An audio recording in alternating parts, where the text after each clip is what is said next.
Hello and welcome. It's Kickoff with Jay. He's doing football analysis the way you love it. And as we promised, and please, this is the channel where we talk about football. We do football preview and review, especially after matches. We go to viewing center to take thoughts of football fans after game, and we are right here. Please first do like and subscribe our videos. Very important for the growth of this channel, so that you can see more of our content as we proceed. And what other way can we proceed? Nigeria finally qualifies for the knockout stages of Afcon 2023 by beating Guinea-Bissau 1 goal to nothing. And first, Mohammed, let's start from the fact that a well-needed win and a boost ahead of the knockout phase of the competition. Your thoughts? Yeah, I think definitely that was not one of the best performances from Nigeria, but like you said, it was a well-needed win. They just had to get the results, and the manager made two, three, four changes or so to the team, and he changed the team dynamics. Is Ola, coming from the left hand side, although he can play both sides, but I think he's better on the right hand side. So I think this little dynamics affects the team sometimes too as well. But like I said, it was not the finest of performance. But at this stage, Okay. in this kind of tournament, the most important thing is the results. The most important thing is the results. Before we start picking out the technical lacunas in this game, I remember we talking in the first game when we played Equatorial Guinea, and we're talking about taking our chances. And again, we are here to talk about the same thing. Nigeria failed to take most clear-cut chances that could have put this game to bed early on in the second half. Well, I don't want to single-handedly pick on a particular player, but I think Samuel Chukwueze needs to work on his final ball.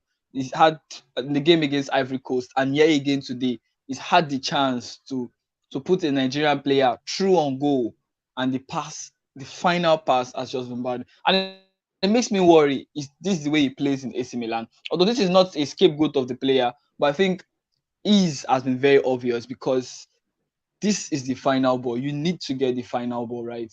And we talked about it. Nigeria have made so many chances, and that's the difference between Equatorial Guinea and Cote d'Ivoire today. Cote d'Ivoire had most of the balls. Every single thing of the game was coming to Cote d'Ivoire. Equatorial Guinea had their chances and they scored 4 goals. You have to take your chances, and that is what Nigeria needs to work on moving forward. Chances, we not being able to take our chances has been one of the issues right there, right from the Equatorial Guinea game down to the Cote d'Ivoire game and down to this game. And Nigeria have only scored only a goal in each of these games in the Afcon 2023. I think we are struggling in front of goal despite having a star man up front. Maybe we are only playing to him via area balls. I think through crosses, we are not playing through to him on the on the football pitch right there, and it is disheartening. We having such a prolific striker, but we not providing enough service for him. But I think Osimhen had some few service today and should have taken those opportunities also. But let's quickly look at the game. Where do you think this game was won and lost, and we had to rely on a defensive blunder to get this one over? Does is this approach maintainable? Do we have to start scraping wins, and is this going to take us really far? I actually think Osimhen has got the chances to score. The whole attack plays through Victor Osimhen, and he's had those chances today. Today he had two, three chances. Every single game he's had those chances. But like I said, the most important thing is him being in that position to score in this moment is more important because for the fact that he's in that position, I think the goals are going to come.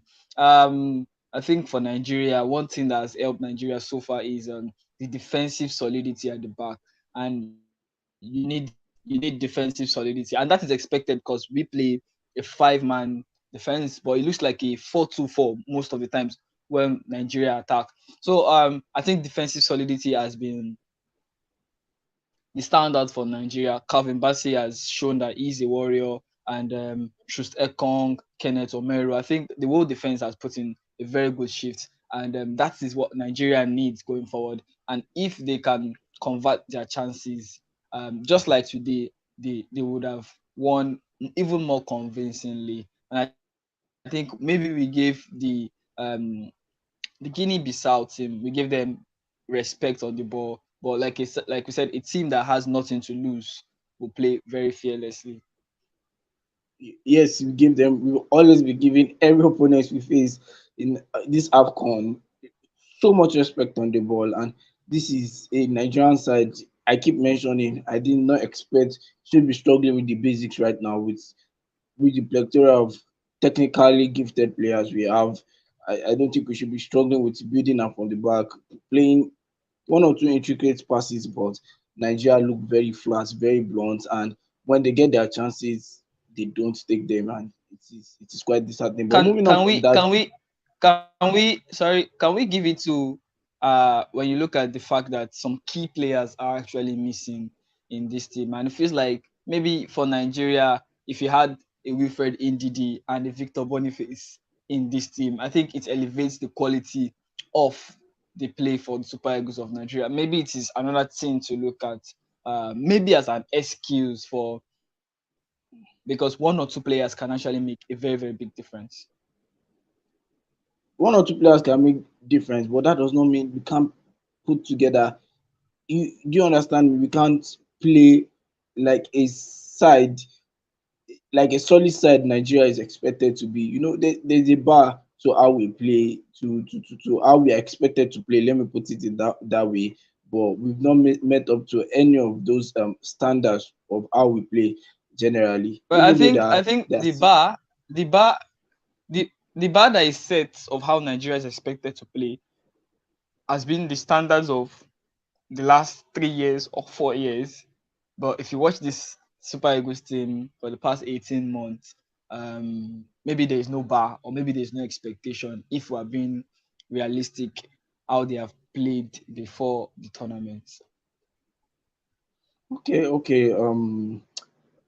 Looking at other stuff, and who will you give the man of the match in this game? For this one.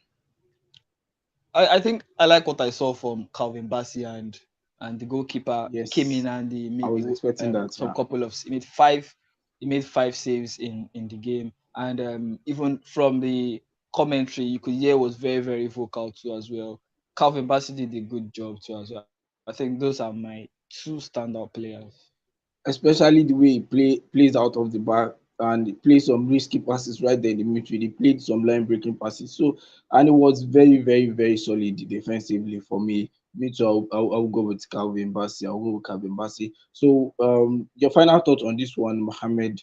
What do we need to do knockout stage? I think I always ask you of that whenever we finish a game.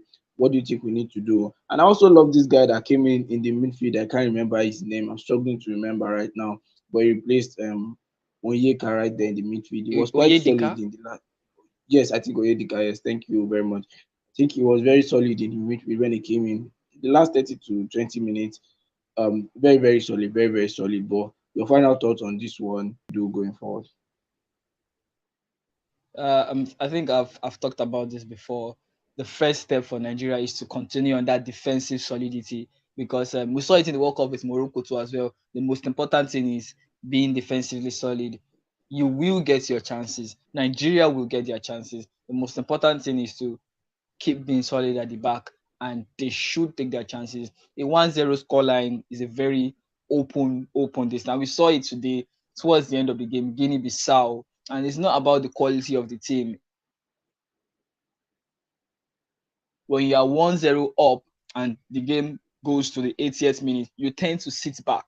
And the team that is on the back foot tends to come forward because it's a mental thing. It is up there. And so I think Nigeria needs to convert those chances. And hopefully Victor Osimhen will find his goal scoring boots. And hopefully our wingers too as well will also find their goal scoring boots. For Nigeria, we'll be watching out for tomorrow because we could face either Senegal, Guinea, or maybe Cameroon in the round of 16.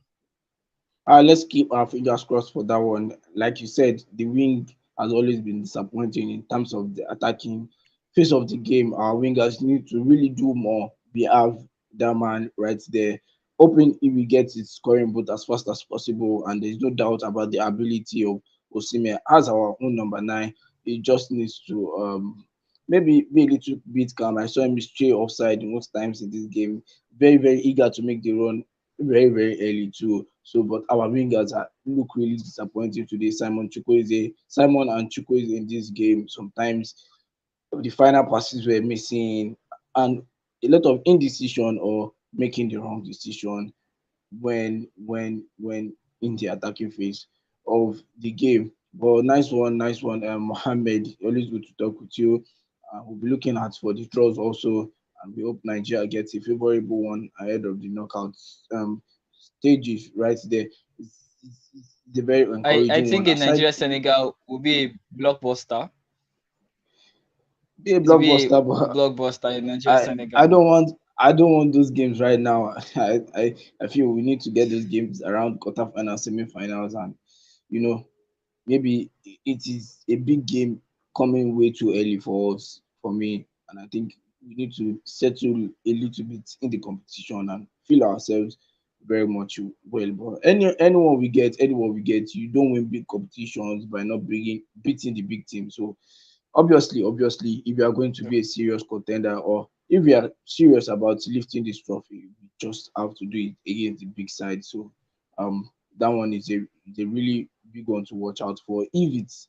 If we ever get to face them, they're a very strong side too, but let's not get too excited by our our Yeah. back-to-back wins. Yeah. So before we go, Mohammed, anything you want to chip in? This is the tournament. It doesn't happen every time. It happens every 2 years. Maybe it's too close, but I think the next game is on Saturday, 9 p.m. So it gives the Super Eagles whole lot of time to recover. They've got like 2, 3, 4 days to recover and prepare properly ahead of the round of 16 in the tournament. Obviously, we'll be back on Friday with the preview of that one. A big one to watch out for right there for Nigeria. Thank you very much for always joining, Mohammed. Thank you very much. Please do like and subscribe our video. Very much important for the growth of the channel. And from here, we'll keep supporting the Nigerian team. And we hope we go far. Let's do it again is the word. And maybe this time we can do it again. So thank you very much, Mohammed, and goodbye. Yeah. Goodbye.